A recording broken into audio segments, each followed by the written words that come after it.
মেয়েরা নাক ফুটো না করলে কি গুনাহ হবে? মহারণা পরিশোধ করার আগে কি বৈবাহিক আচরণ করা জায়েজ আছে? স্বামীর সন্তুষ্টি অর্জন কিভাবে করা উত্তম? অনেক সময় হায়েজ ভালো হয়ে গেছে মনে করে মধ্যবর্তী সময় নামাজ পড়ে ফেলি, পরে আবার রক্ত দেখা যায়, এই জন্য কি গুনাহগার হতে হবে? ঠোঁটের নিচে যে চুল রয়েছে মিম দাঁড়াই, এটা কি কাটা যাবে? আমি আমার স্ত্রীকে পর্দার জন্য বলি, কিন্তু সে রাগ হয়ে যায় এবং সে বলে আমার সাথে থাকা নাকি তার ভালো লাগে না, এখন আমি কি করব?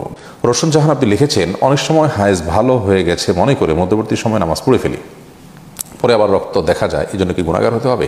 না, আপনি সুধারণাবশত শরিয়ার যে আপনার এক্ষেত্রে নিয়ম বলা আছে সে নিয়মকে ফলো করে যদি আপনি নামাজ শুরু করেন, তারপর আপনি দেখলেন যে না আবার ব্লিডিং শুরু হয়ে গেছে, তাহলে এর ফলে আপনার কোনো গুনাহ হবে না, কারণ আপনি তো আল্লাহর আনুগত্য করার চেষ্টাই করেছেন, কিন্তু পরবর্তীতে প্রমাণ হয়েছে যে না আপনি যেটিকে সুস্থতা মনে করেন সেটি আসলে সুস্থতা ছিল না, সেটা তো আপনার অজান্তে হয়েছে, এর কারণে কোনো গুনাহ হবে না, বরং আপনি আপনার দায়িত্বই পালন করেছেন। তো রহমান আপনি লিখেছেন, ঠোঁটের নিচে যে চুল রয়েছে মিম দাঁড়াই, এটা কি কাটা যাবে? বিশুদ্ধ মত অনুযায়ী এই দাড়ি যেটা ঠোঁটের নিচে থাকে এটা কাটবেন না, বরং এটা রেখে দিবেন। এই শুকর আপনি জানতে চেয়েছেন আপনার ইয়ারি থেকে, আমি আমার স্ত্রীকে পর্দার জন্য বলি, কিন্তু সে রাগ হয়ে যায় এবং সে বলে আমার সাথে থাকা নাকি তার ভালো লাগে না, এখন আমি কি করব? ভাই আলী শুকর, এগুলো এই প্রশ্নোত্তরের এই সংক্ষিপ্ত ভার্সনে বলা কঠিন। আপনার স্ত্রীর অন্যান্য বিষয় আসর সবগুলো দেখে আপনাদের সার্বিক পরিস্থিতি বিবেচনা করে আমরা আপনাদেরকে পরামর্শ দিতে পারতাম। আপনি আশেপাশে কোনো ভালো আলিমের সাথে দেখা করে আপনার বিষয়টি জানার চেষ্টা করুন যে এক্ষেত্রে আপনার করণীয় কি। আপনার স্ত্রী যদি সংশোধন কোনো আশা না থাকে, তিনি যদি ভুল পথে থাকেন, তিনি যদি বিভ্রান্ত হন এবং তার দ্বারা আপনার বংশধর নষ্ট হবে এরকম মনে হয়, তাহলে সেক্ষেত্রে আপনি তার সাথে থাকবেন কি থাকবেন না সে বিষয়ে নিয়ে আপনি চিন্তা ভাবনা করতে পারেন, বিবেচনা করতে পারেন, এবং তার আগে তাকে সুযোগ দিবেন, সতর্ক করবেন এবং আপনার সংশোধনের জন্য যতগুলো স্টেপ আছে সেগুলো আপনি অবলম্বন করবেন। কিন্তু আপনি তার সাথে সংসার করবেন কিনা বা তাকে নিয়ে থাকবেন কিনা সে বিষয়টি বিবেচনা করার সুযোগ কিন্তু আপনার আছে, বিশেষ করে আপনার পরবর্তী প্রজন্মের স্বার্থের দিক খেয়াল করে।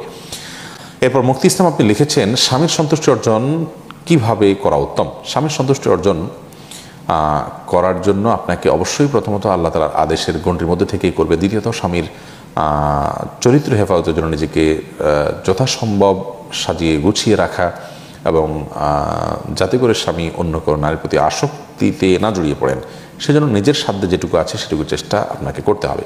এর পাশাপাশি স্বামী যত বৈধ নির্দেশ করবেন সেগুলো মেনে চলবেন এবং তার সেবা করার জন্য আপনার সাধ্যে যতটুকু আছে তৌফিক আল্লাহ তাআলা যতটুকু দিয়েছেন ততটুকু আপনি চেষ্টা করবেন। ইনশাআল্লাহ বিদিনিল্লাহ এর মাধ্যমে আপনি স্বামীর সন্তুষ্টি অর্জন করতে পারবেন এবং এটুকু করলে আপনি আপনার দায় মুক্ত হলেন ইনশাআল্লাহ বিদিনিল্লাহ। মহারণা পরিশোধ করার আগে কি বৈবাহিক আচরণ করা জায়েজ আছে? মহারণা পরিশোধ করার আগেও বৈবাহিক সম্পর্ক করা স্বামী স্ত্রীর জন্য জায়েজ আছে যদি আগদ সম্পন্ন হয়ে থাকে।